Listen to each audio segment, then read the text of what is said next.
is the DoiIn Diversity in Writing podcast, the show where we as authors explore the better practices of writing inclusively, whether that be in terms of race, gender, ethnicity, class, sexuality, ability, and so on.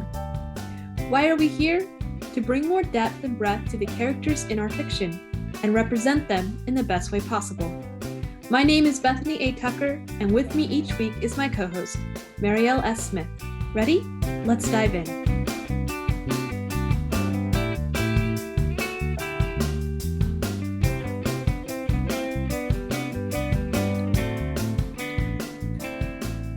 Hey Mariëlle, welcome to episode 10 of season 2, naming our fictional characters. How are you doing? Hey Bethany, so just for the listeners, this is actually season 2, episode 10. Our last episode was not episode 10. Yeah, I must have misspoke. We also were figuring out the order as we were interviewing guests. Yeah, so that was fun. So welcome again to episode number 10, the real episode 10. Hi, how are you? I'm doing all right. To focus, I had to erase the news app off my phone, which is always hard for me to do because I want to be there energetically for the world and what's going on. But I also acknowledge that I'm not doing any good if I'm not getting my work done. And I just had to make that choice of I can go to my computer and check the website manually like once a day, but it can't be on my phone. Because you'll just end up clicking it and scrolling endlessly. Yeah, I'll do that nervous tick of like, oh, I'm anxious. Let me go see if there's some news out there that will make me feel less anxious. Which is not happening these days. Which doesn't help. So, it got removed and I now allow myself to check the news once a day, which I think is something as writers we have to just learn what works for us, because when there's really big things happening in the world, it can be really destabilizing to be on our screen working, which is also our portal to everything that's happening out there. And we have to pull back and go internal and still produce our words and still find that creative energy and focus on wherever that creative energy is for us.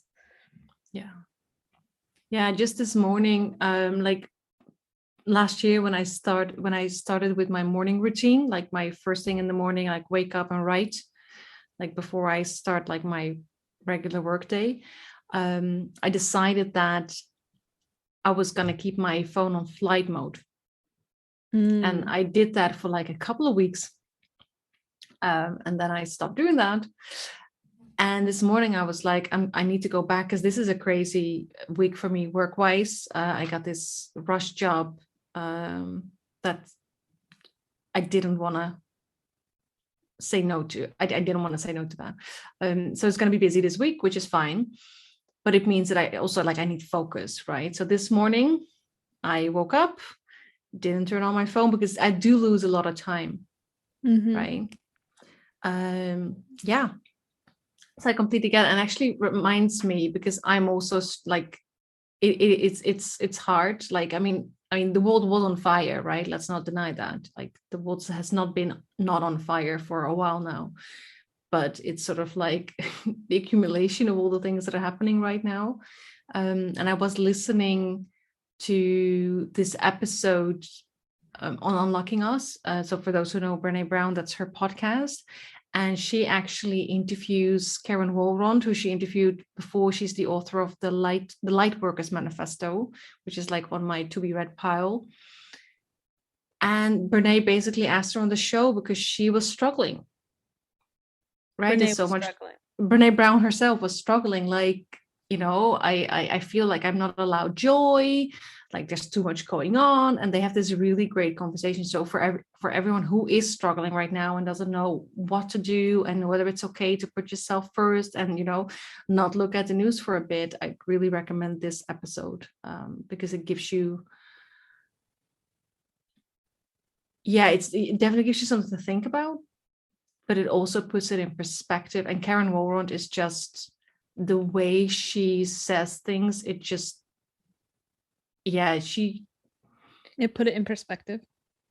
Yes, but also in such a way that you're like, yes, you are so right. Like, I don't know why I didn't know. Like, I knew this, but now I know this. All right, so we'll add that to our show notes. Oh yeah, good idea. Yeah, yeah. All right. So today we're going to be talking about naming our fictional characters. And for me, this is just a really fun episode. I think we're going to have it's always like the back and forth, and you see the Reddit posts of like, what do I name this character? I don't know what to do.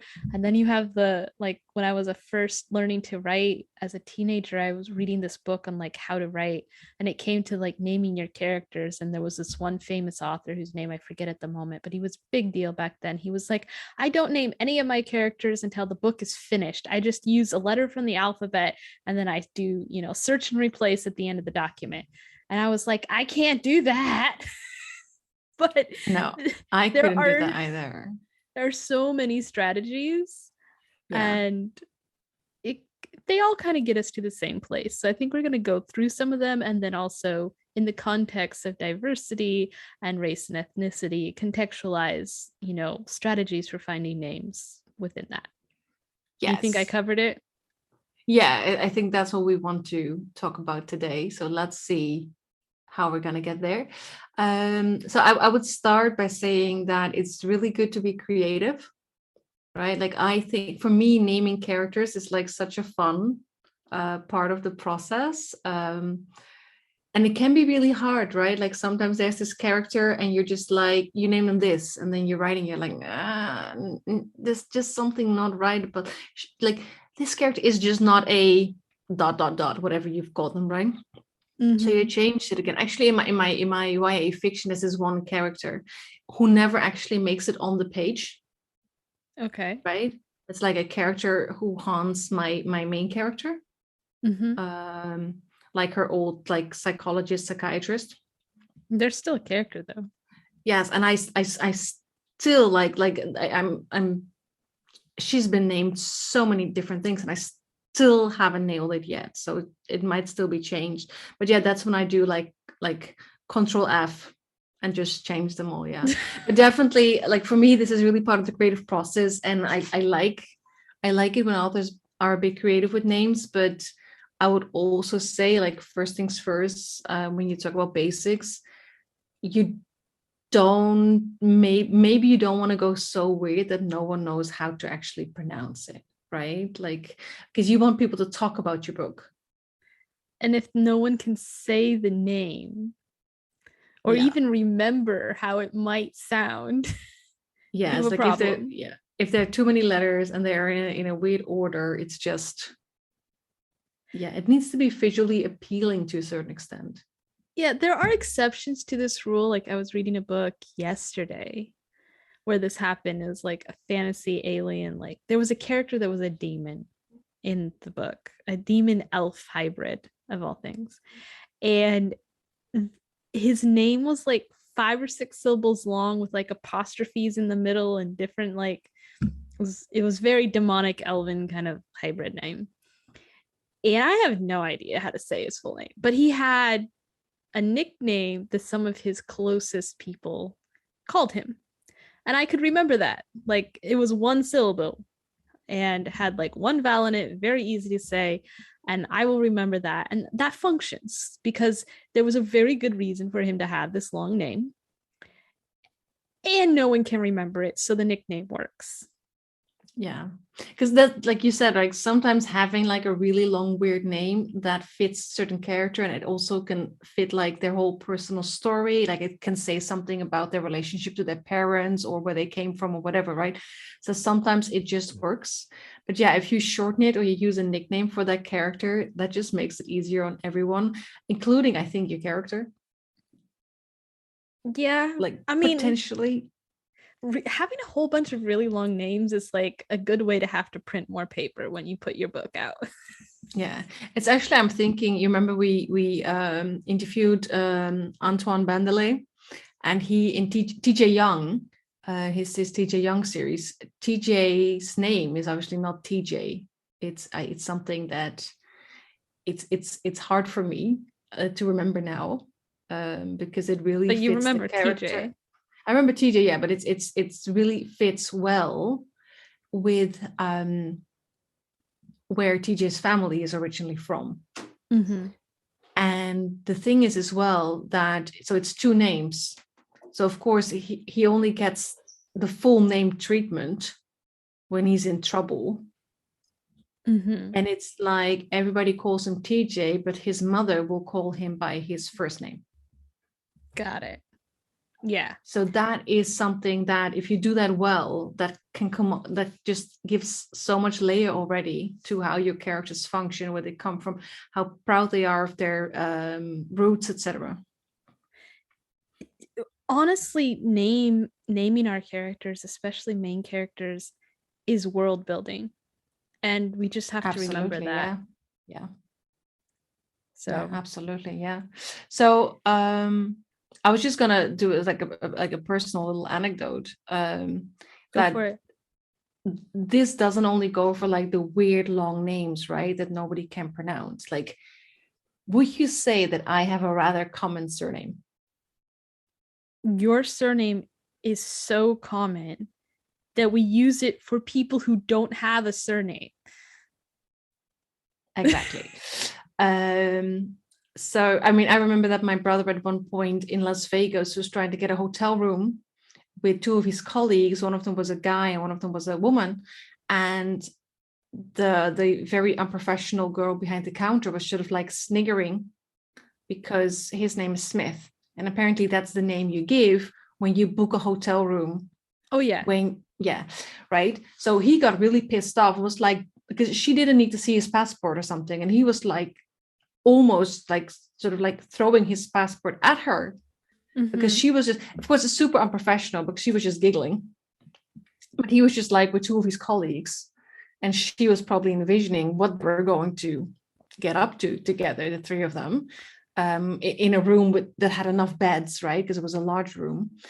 And he just got so pissed off. But he also didn't really understand this context, because that's not how the name Smith is used in the Netherlands, right?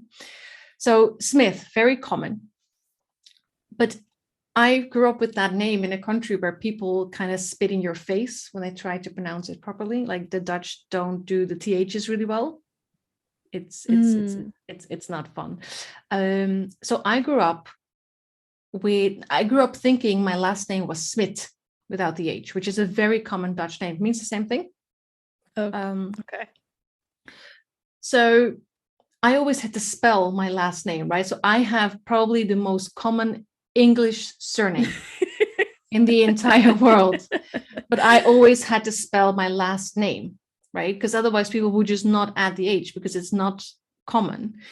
And the thing is that gave its own funny responses, because in the Netherlands, there is a tradition of people putting an H behind a name if a name belongs to a branch of a family that's more affluent or becoming more affluent. So we don't pronounce those H's, right? But in writing, it's sort of a marker saying, oh, this is, nobility or something. Yes. Not anymore, of course, because that doesn't work. It doesn't work anymore like that.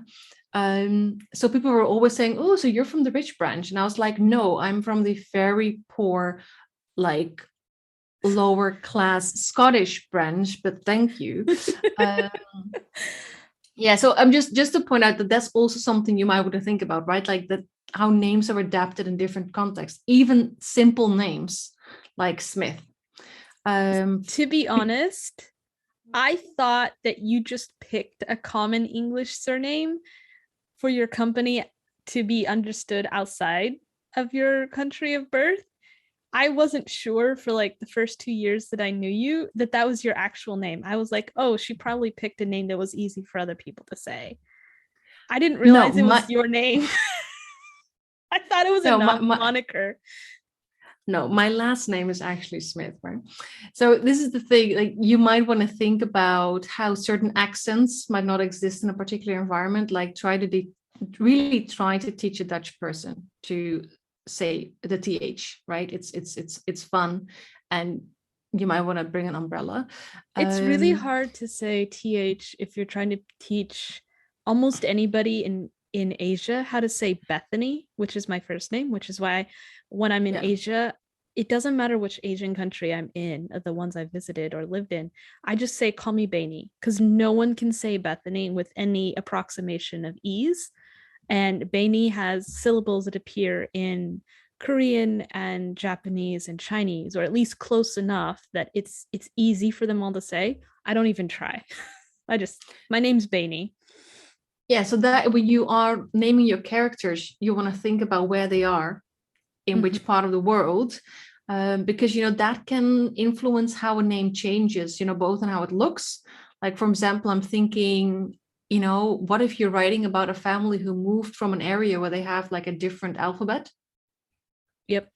And maybe in this country where they are now, they don't have all these little accents, which changes not just how the name looks, but also maybe how it's pronounced, how it sounds, which then might change what people associate with the name. So these are all things, and I know I'm hitting a very particular nerd level right now, but these are all things that you might want to keep in sort of the back of your head as you are naming your character.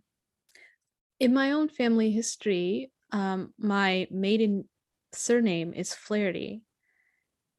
And there are so many different ways of spelling that in America. And then I have a copy of my coat of arms and my family history, which we're one of the lucky people that actually retained that as we came over from Ireland. And it's spelled with so many more additional letters, and it has an O and an apostrophe at the front. And it goes back to like some of these poor gentry that were, originally not poor before the English invaded. My grandmother was very excited to tell me all of this. But when we came through Ellis Island, like they were like, how do you say your name? They're like, oh yeah, you're in America now. Just chop all those letters. No one's going to care. And like issued us a new way to say our name. Yeah. Yeah. So, but that happens. And that's something to keep, to keep in mind when you are figuring out like what is the best surname. And the same can happen to first names as well when you move across cultural divides. Yeah, and it's okay to have both in your book and be like, well, we used to be this, and that's just world building. Yes, you can acknowledge it. Mm-hmm. Absolutely, yeah. So a personal rule of thumb that I have, and this is partially because I am a speed reader. I can read at over 1,000 words per minute. And people who read that fast don't actually see individual letters. They see shapes. We can see individual letters, but it can get confusing when you read more quickly, which a lot of people who read fiction do. So if you have a whole bunch of names that look the same, if you just draw an outline around the edge of it, it gets really confusing when you're reading. Especially if a lot of people read and they'll just like see the first part of a name and then assume they know the rest and move on. That can even happen when people are like scamming or really excited about the story. So one of the feedbacks I got early on in my writing career, like 15 years ago, is I overused the letter A for main characters. Like I had so many characters whose names started with A that people were getting confused because as they casually read my story, they would forget who's doing what because they were just all A. So now I like had to go back and like painfully cut and change names because I was very attached to these names in that particular series. I'm just thinking about your other series. And I can think top of my head of one character. Oh, I was almost brutal, and I changed a couple names before you ever saw that manuscript because I literally like write down all the names and then check how many, and I try not to repeat first letters. That way it's really easy for anyone reading at any amount of speed, or if you have like a reading difficulty, or if you're hearing the book, if you make sure that a lot of people do their books via audio now. So you want to make sure the name doesn't sound too much the same. Mm-hmm. Unless there's a really good reason for it. Yes, like there's always exceptions, right? But like, so I don't have an issue with starting all names with the same letter like you do, but I have an issue, and I think that speaks to the same kind of problem with names that all end sort of the same way. And I am apparently a fan of two-syllable names. So this is something you don't necessarily realize until like you make this list and check, right? I didn't realize this until I started reading some of my work in progress out loud to myself. Mm-hmm. Because, names can look really different, but still sound the same. So I, for example, have a preference for names ending in EN or AN. Like that's really my thing. And they sound the same, they don't look at it. And I was just thinking now, it's like even names that end in YN or ON, like Evelyn and Winston, they kind of sound the same, right? You have Aiden, Evelyn, Eden, Ian, Winston. I'm just like, so I had so many sounds in my novel that I really, really had to sort of, Control F. Okay, what am I gonna do about this? Yeah. So it's really good to know. Yeah, it's really good to know what your weaknesses are in this respect. Yeah, something that I love to do before I send something off to an editor is make a character list so that the editor knows exactly what everyone's name is supposed to be spelled like, in case I did Control F and messed up or something, which has happened when you have a book that's as long as my series. Occasionally things get changed and you don't find it all. Well, I actually had a character and I wrote her name ending on EN. Mm-hmm. No, AN. And then I changed the spelling. Mm-hmm. So it's still the same name, but it doesn't look like another name ending in, AN. So this is the name Jean.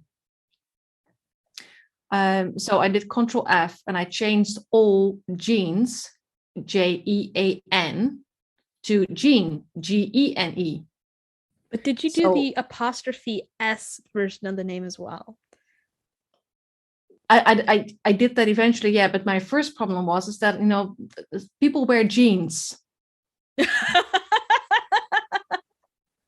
The look on your face, I wish everyone could see it. You look so this is where I learned that change all is not my friend, but checking every instance before you, just looking up all the instances and checking them before you change them, that is my friend.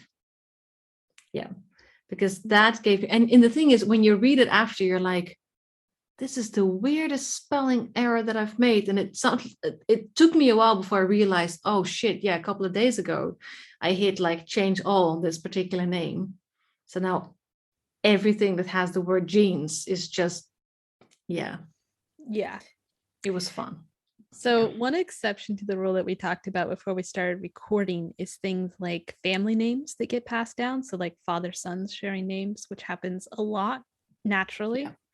And then people like twins. People often get very cutesy or have a duality thing going on for twins, or mothers and daughters, or aunts and grandmothers, daughters sharing names. Yeah. So hopefully not everyone heard that siren running by. So aunts and nieces, or grandmothers, granddaughters, mothers, these things happen naturally, and then you just have to work with it, because people do have to know who's being referred to. But it is okay to have those repeating names. But like often if someone shares a name, there'll be like a nickname in our own families. If we have repeated names through the generations, somebody will be Bob, somebody will be Robert, etc., whatever. Yeah, and Bobby, and yeah. I have this idea that I'm now working on, which is set in Cyprus. And in Cyprus specifically, there is this tradition that you name your children after saints. Yes. Right. So that means there's a limited, like there are a lot of saints. I did not know that, but there are an awful lot of saints. But it's still, if compared to names in the Netherlands, it's very limited, or names in the Anglo-Saxon world, the English-speaking world, it's very limited, right? Mm-hmm. So I was actually, asking my partner, because I want particular kind. I write particular kinds of stories, right? So I want names that are not necessarily gendered female or male, right? So we were just walking on the beach, and I was like, can we get some, like, do we have nicknames that could be applicable to both, that come from a very typical Cypriot or Greek name? So now I have this list, right, of Nice. but it is hard, right? Like, because a lot, like, she has so many friends that have the same name. Yeah. That is just very common here. Yeah. I was in a group in college, and there was 3 or 4 men who shared the same very, very common name. And I'm not going to share, but we used big, small, and variations on this name based on people's personalities and characteristics. And that just happened naturally as our group came together for this week that we were together, and then stuck when people went through college. So that just adds a layer of world building and reality to our stories if we allow that to happen.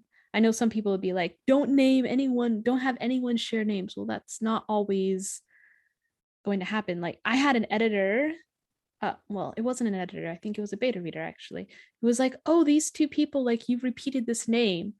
And I'm like, that was not a typo. In about 150 pages, you'll find out that one's the father, one's the son. But they were both minor characters, and it didn't matter to be brought up. It was a plot point that needed to be brought up, and it was going to be a surprise later. So for smart readers who remember the details like that, or weren't too tired when they were reading, they'll be like, oh yeah, that was really cool. But sometimes you have to tell your editor, it's okay, that's going to happen. or ignore that note from your beta reader. Yeah, but that's the thing, is like, this is why there are exceptions to the rule. Mm-hmm. Yeah. So so like you said, like, and if it's sounds a bit much, right, just give your reader something to help them differentiate, just make it easier. So another rule, and this is, I think, a really important one, is know your time and place, and try to have a good reason behind people's names. Like, don't just grab whatever sounds good to you. Do a little digging about the background of the names that you're using.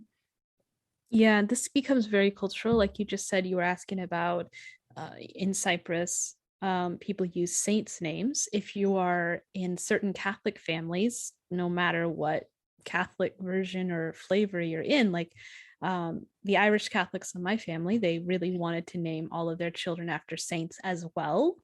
And then my family, when we were into fundamentalist Christianity, every child got named after a place in the Bible. That's how I became Bethany. And that's just the thing. It became a cultural, and it can actually narrow the box of what you can choose names from and help you pick. Like, if you're writing about a family that's in a religion, you'd be like, well, I guess I'm going to have to pick all the names from whatever set is that culture likes to pick names from. Yeah, which can help, right? Like, some boundaries might actually help. Yeah. And if it doesn't fit your character's art going through, something that does happen is characters choose a new name, or they change their names, or they pick up nicknames, or they modify the name in some form or fashion. And that's okay. It just gives you a basis of where to start from. Like, I have a character who has a very highly female name, and my character is fighting me. Like, they're going back and forth with me on what they're going to be in the end of this series. And they've modified their name in a way that's very gender neutral at the moment. Yeah. So, but it's the same name. It started, they've just modified it. Yeah. So this is the thing, like, gender is one of the things that affects, like, the names that we choose, right? Because we still live in a very highly gendered society. But there's other things that also might have an effect on how you want to name your characters, like the time period that you're in, the race they have, the ethnicity they have, the language they use, the very particular location. What else is there? Class, actually. Yes, class is very important. Yeah. Whatever literature is popular or was popular at the time. Parents' hobbies, what the parents read, whether or not they watch Star Trek. Oh, yes. Religion, as we already mentioned. And social movements. Like when I was studying Japanese history, I'm not going to reference a particular time period, but I remember that there were social movements that happened where parents were either depressed or hopeful, and that really affected like the syllables they put together for their children's names. Yeah. Well, it can also be like a political thing as well. Oh, yes. During the Cultural Revolution in China, children's names were highly political. Hi, everyone. It's Mariëlle. Are you tired of getting in your own way and not having a sustainable writing practice? Then the 52 Weeks of Writing Author Journal and Planner is for you. 52 Weeks of Writing makes you plan, track, reflect on, and improve your progress and goals an entire year long. It gets you to unravel the truth about why you aren't where you want to be, and it keeps you writing through weekly thought-provoking quotes and prompts. 52 Weeks of Writing brings together every lesson I have learned over the past few years as a writer and a writing coach. Wary as I am of comparisonitis and unhealthy competition, I designed this undated author journal and planner to help writers develop a practice that honors their own needs and desires.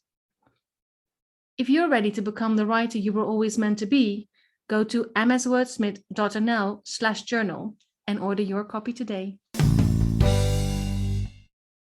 Yeah, I just last week edited part of a dissertation, and it was talking about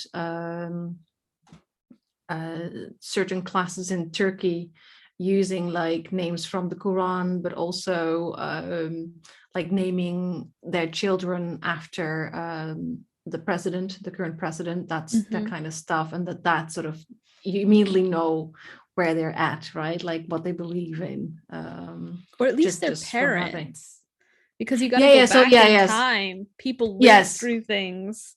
Yeah, so the dissertation was talking about the kids running around and they were being called by their parents. So the dissertation was speaking of the parents. Yeah, like that sort of reflects. Yeah, but yeah, if you have, the thing is, of course, you can have a name that says a lot, right? And it can just completely not fit you because you are completely not your parents, right? That happens, and that's actually something that you can play with. In your writing, right? Like these sort of these expectations, and then you sort of, you can turn it on its head if you want. Definitely. Yeah. And then of course, like we have nicknames as well, right? And these are also influenced by, one's culture, one's experiences, things they've done, like, what kind of occupation that they have or had, whether they survived the war or not, whether they've been in sports, etc. Like these are all the areas where nicknames can come from. And like you said, in your example, is like nicknames often come about like very like organically. Yeah. And like this is also not something, like I think the funniest thing for me is when I read a book and the nickname is just so random, and it's sort of, you learn later on that it refers back to this one moment in time when one character did something. And then you just like, and I love it when the nickname has nothing to do with the actual name, and everybody calls this character this name. Most of them don't even know where the name is coming from. I also like how nicknames are used to delineate power dynamics or how close characters are with each other, because you often see that scene is like, you're not allowed to call X that. Only so-and-so can call me that, or only this set of group can call me that, or only people who were there then can call me that.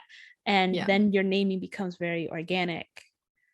So the only thing I would say is that when it comes to humor, if you're writing about a society you really don't know, get your humor checked, because that's funny in one language cannot be funny in another. Yeah. Yes, Now, that's definitely something to look into. Yeah. yeah. And sometimes a name is like hilarious in one language and makes no sense. Like there was I'm not going to give any details on this, but there was a roommate that there was a set of roommates that lived in the dormitory when I was in China, because I lived in the dormitory at Nanjing University for a while. And this one American had some behaviors that the Chinese students didn't like very much. They disapproved of it. So they gave him a name that sounded really close to the Chinese name he'd chosen. And it had something to do with a duck or something. And it was highly insulting and immediately warned all of the Chinese people what this guy's behavior was that they didn't like. But he never caught on because he didn't speak the language well enough to get the humor. No, and also it was so close to his chosen name. Yeah. And so it was this whole like, there were two conversations happening in rooms at the same time, and the students that knew enough to get it and the students that didn't were having two different conversations in the same moment in the same room. That is stuff that you can sort of layer into your own work. Yeah. So yeah. So let's talk about resources that we've used in some of our own experiences, because all of these ideas are great, but you're like, well, where do I go get sets of names to choose from? Yes. Like even in our own languages, in our own hometowns, sometimes we're like, I don't know who to call this person. I already called the last cashier Carl. Like, yeah. And it is like, for some people, I think coming up with names is more natural, and for others it's a struggle. Like I also think we can acknowledge that like some people really rock at it and some just have a bit of a harder time with that. They need a bit more research before they find something.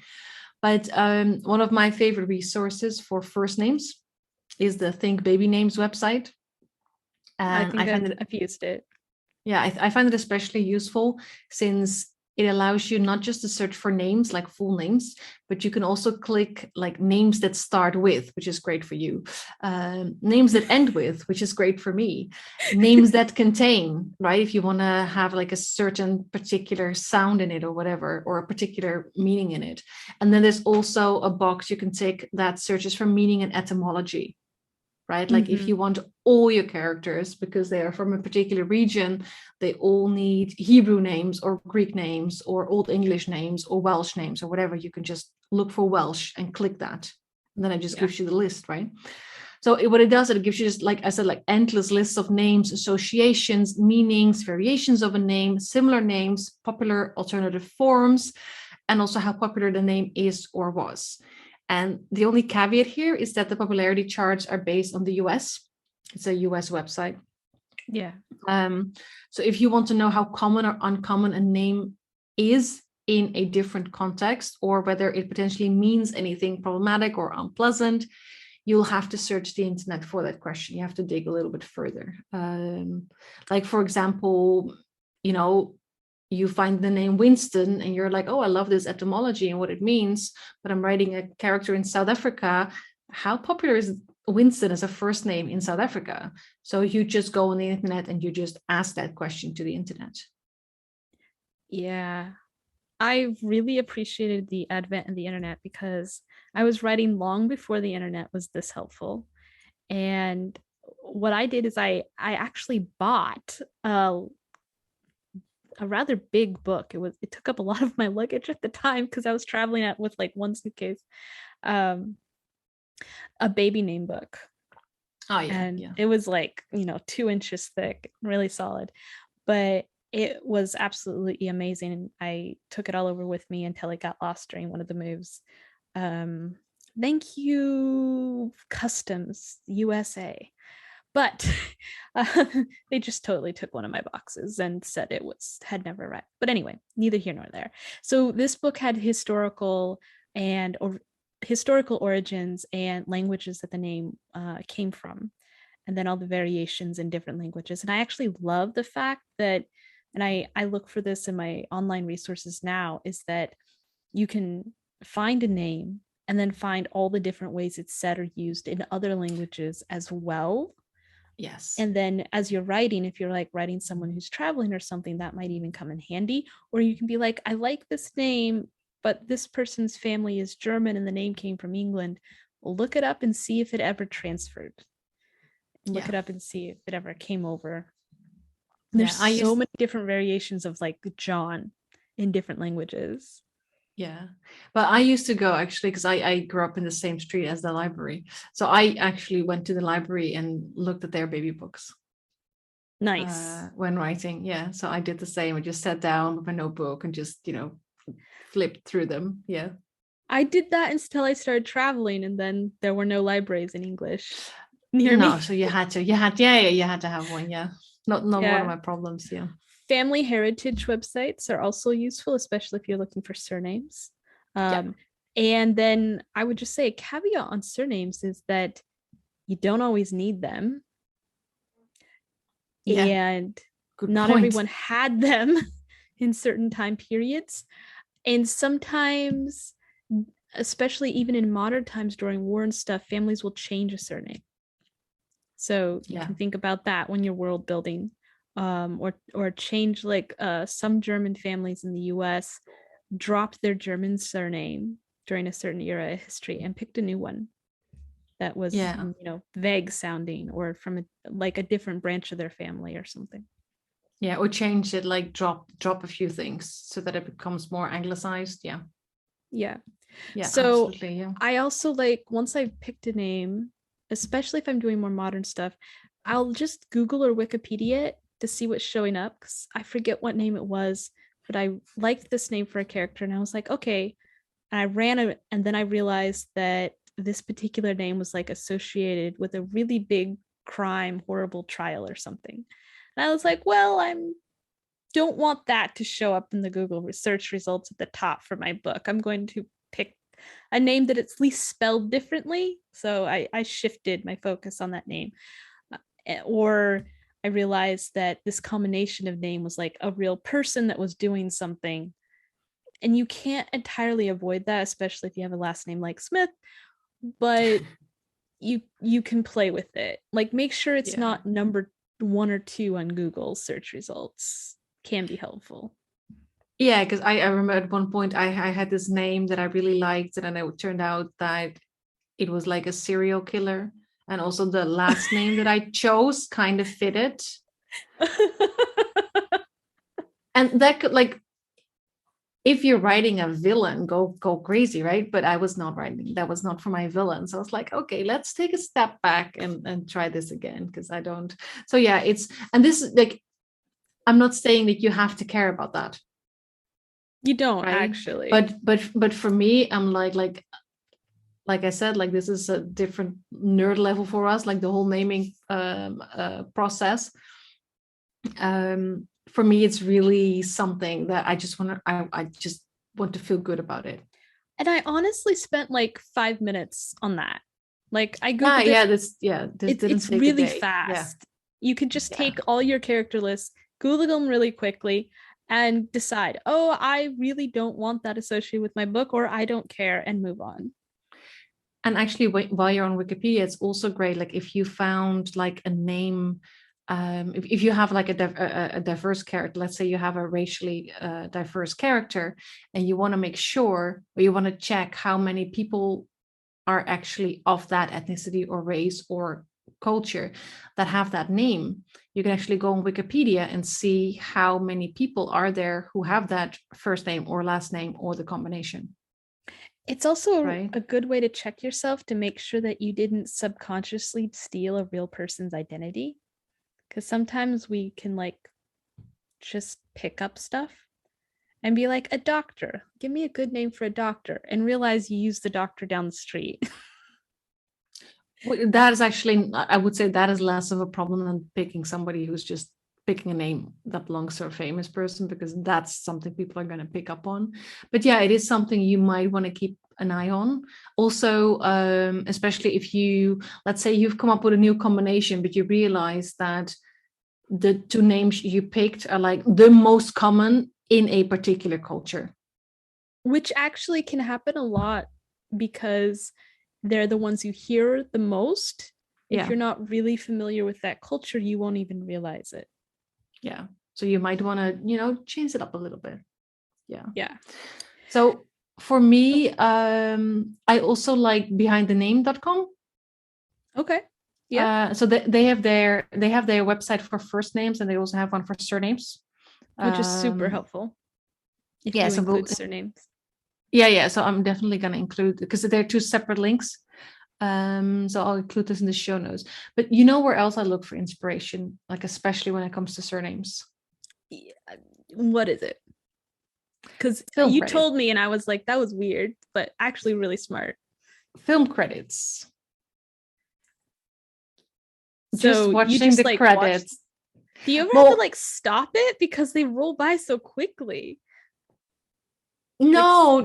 Well, I could, I guess. But how so I never used to watch the credits, right? But my ex has a degree in film and television, and made me sit through the entire thing each time we watch something. Like, I became very comfortable being the last person to leave the cinema, right? The staff is waiting to clean up, and you're just like, yeah, okay, let's breathe.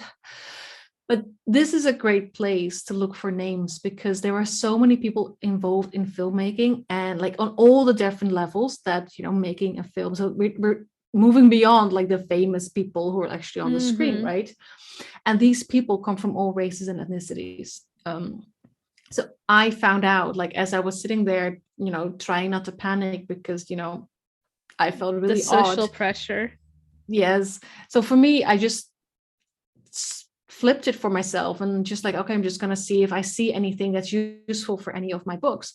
Now, of course, if there's a name, right, whether that's a first name or a surname or a combination, if it speaks to you and you want to claim it for a character, of course, you do have to then dig a little bit to understand more about the name, like, especially if you pick two random ones, you want to connect them.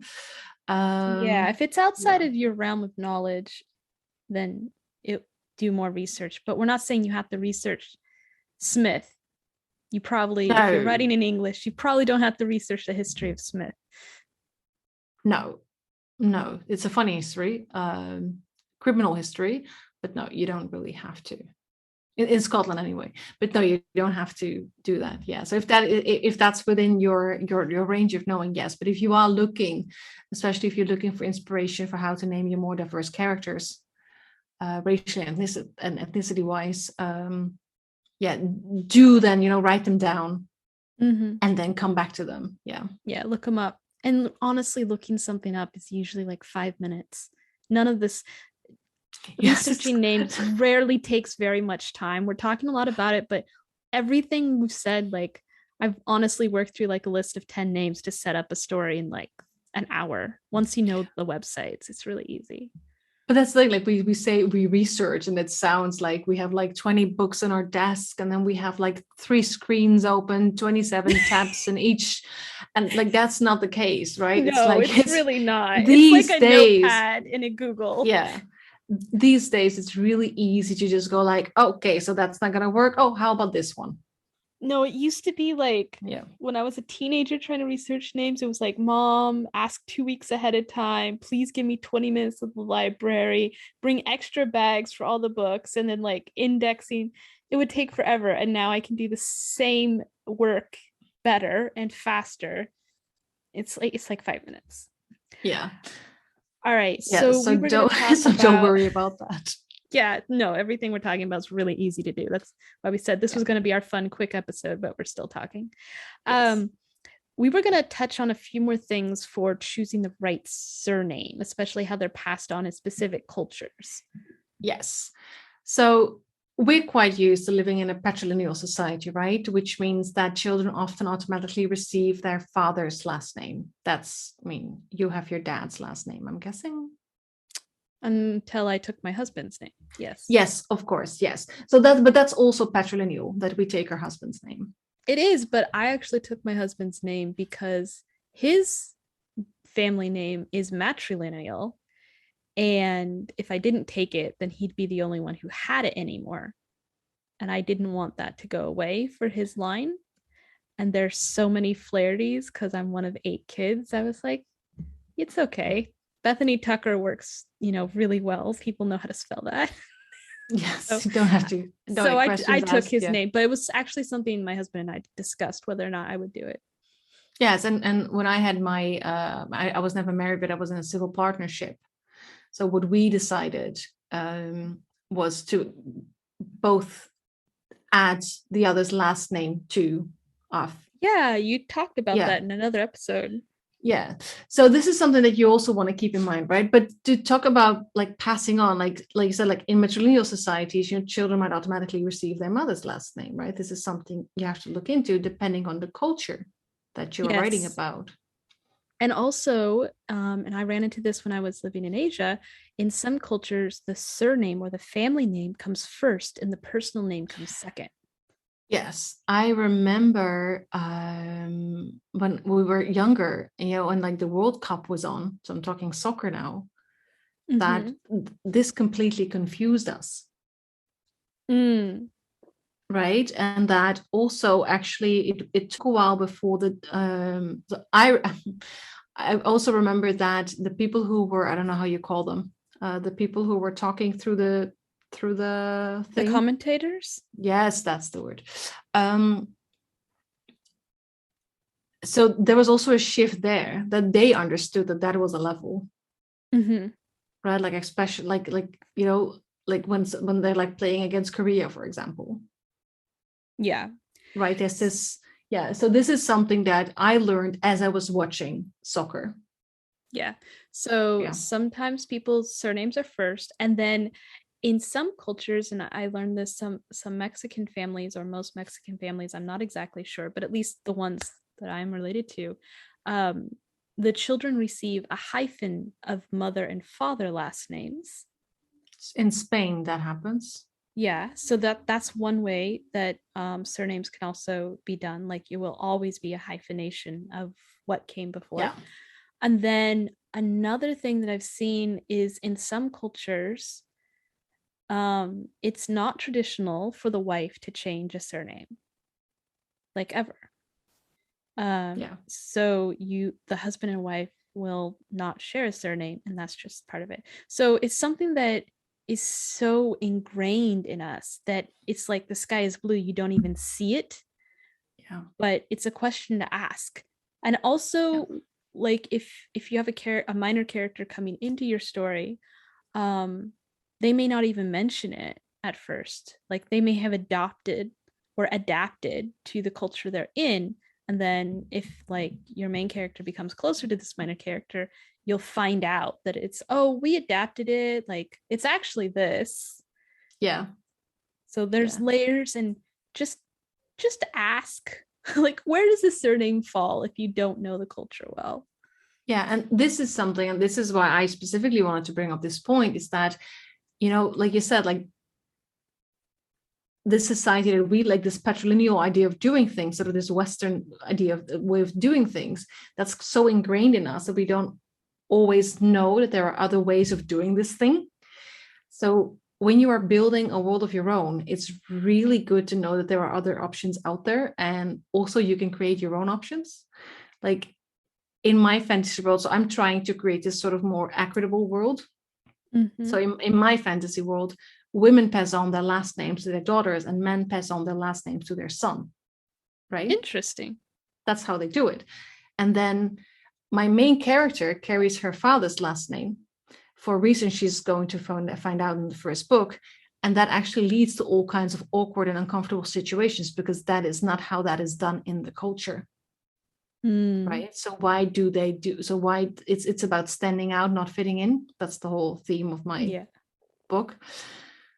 Now the thing is that when my main character is moving to like the magical capital of my world, she's actually wondering about this role, and she like this sort of girls getting their mother's names and boys getting their father's name.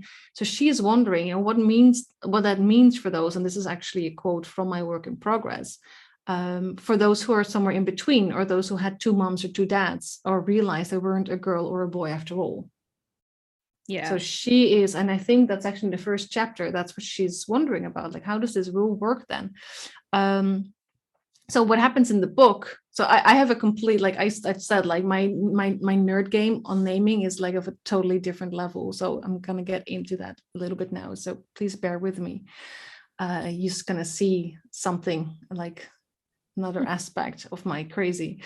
So what happens in the book is that individuals who come out as trans and non-binary, right, they make their own decisions about this, right? What name do we want to have, right? They can just change it. There's not like, I mean, if you want to change your name in the Netherlands, your last name, it's going to cost you money. I don't know how that is in the US. It definitely costs you money here. Yeah, so in the Netherlands, that's for my world, even though my world exists within the regular world, so for this particular culture, that's not a problem. You can just switch, right? Yeah. Because last names don't have that, even though it's something that people use, it doesn't have the same weight as it does in some other cultures. So the same happens to my characters with the two mothers or two fathers, right? They could just, their parents decide what makes the most sense. And if they ever want to have their other name, or they want like to hyphenate the name, they can do that, right? But actually in my world, there's this magic book with family trees, and it keeps track of all magical families in that part of the world, that section of their community. But this book is severely damaged, and it's like made mostly unreadable for like various reasons that become clear in the series. And this is why it takes a while before my characters themselves learn how the book keeps track of these situations. So this book with this like super ancient magic, right? The book itself writes down non-binary people with both their parents' names. So they actually get this like double hyphenated last name. And the characters who come out later as trans, in the book, they always already had the other parent's last name. So it's like, interesting. Like, so the book knew, right? The book knows, like, when they are born, the book just knows who they actually are. So in the novel, like I have one trans character, and they decide to keep their mother's name after transitioning, right? For personal reasons. And that's fine, right? And actually the reason that this character feels comfortable doing that, like keeping his mother's name, is because my main character also has her father's name. So that actually sort of empowers the trans character to go like, I actually don't feel the need to change my last name, and because you have this thing going on, I think I can pull it off too. Yeah, I'm not the only one. Yes, and like, so there's this whole system for me, like how the book knows and how the book decides who gets what name, and it's much more open-minded than we usually do in society. Yeah, but that's really important to me. For me, I have a lot of characters whose names don't trace back to any particular culture or place, or it's a conglomeration, and that's because I have a lot of characters that were orphaned or disconnected from their families, or they don't know where they came from. And so I've just thrown names at them that seem to fit them, or they chose a name, or someone named them and they were named by, within the context of whoever gave them a name as they were traveling, or children, or abandoned, whatever. So that's another thing where sometimes a name isn't rooted in where they came from, but their circumstances.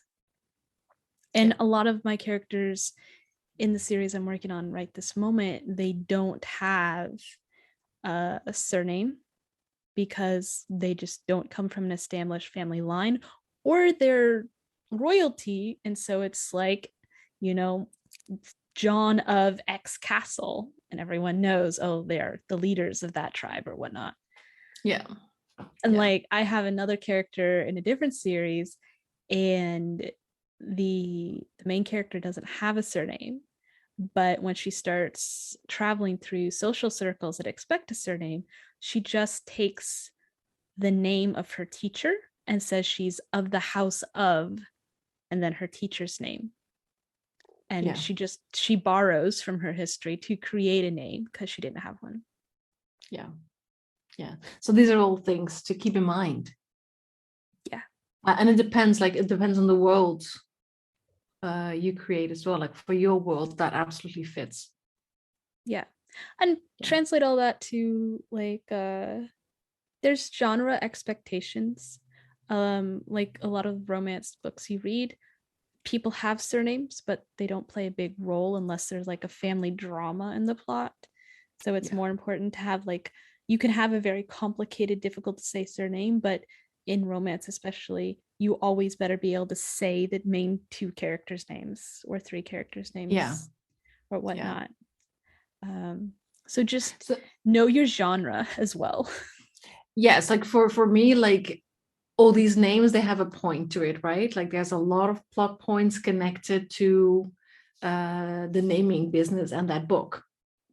Yes, because it's part of your world building, and world building is such a huge part of the subgenre of fantasy that you're writing. Yes, but like you said, like in romance, it's a completely different story, and it's not as relevant. Yeah, I would say in romance, one of the most annoying things as a reader to have happen is when too many names are similar and you can't keep track. Like romances are often written in series now, and if like an antagonist in one book sounds almost exactly the same as like the romantic lead in the next, it just gets really confusing. In the end, really fitted my plot and their background stories. So in the end, it all made sense that these names came to the fore, even though on first glance, I'm like, this is not an option.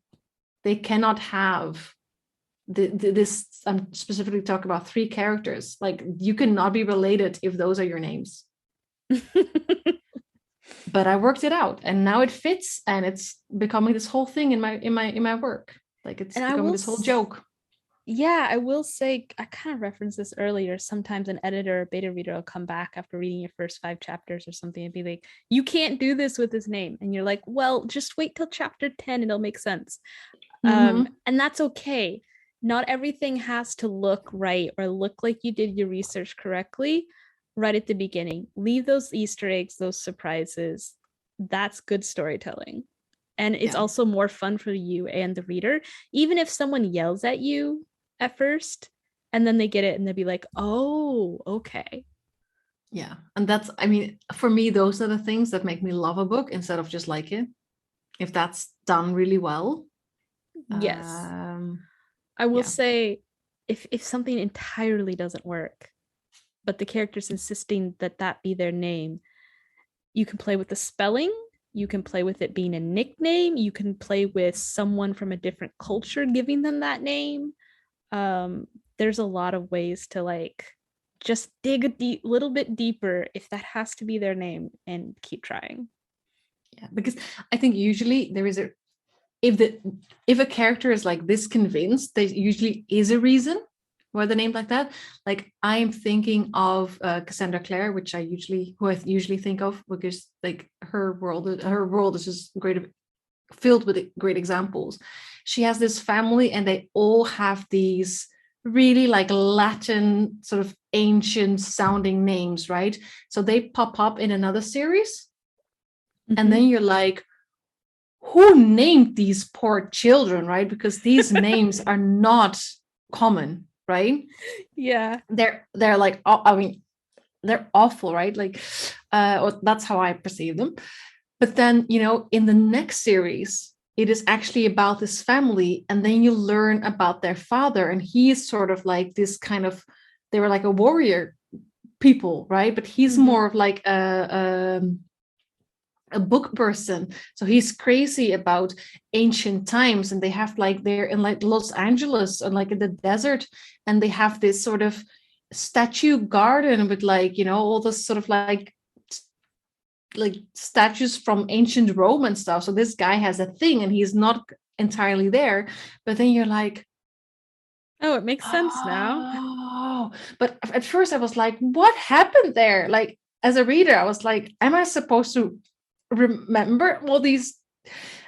And then so then I was like, oh, that makes all the sense. And they all got nicknames. It was almost shortened. Yes. But so that for me, that for me is great storytelling, because it wasn't just like Cassandra Clare going, oh, I'm so bored, I have so many characters, what do I do with this family? No, they stood out. But the reason they stood out is because they had a very unconventional shadow hunter for a father.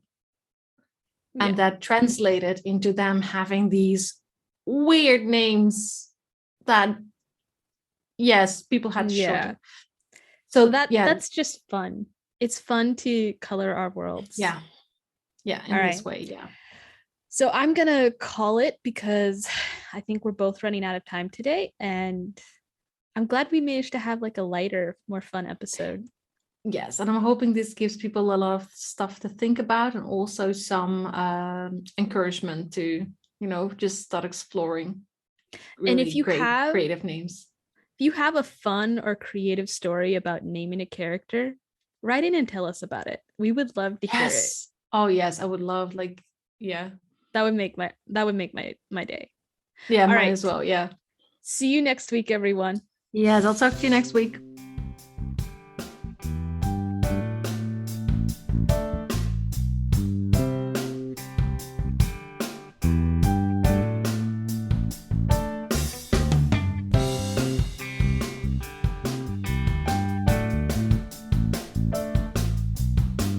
Thank you for joining us.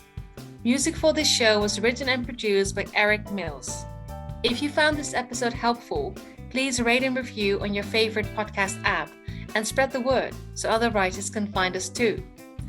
To get our Doing Diversity in Writing Toolkit, which includes all bonus material from Season 1, go to representationmatters.art. That's .art.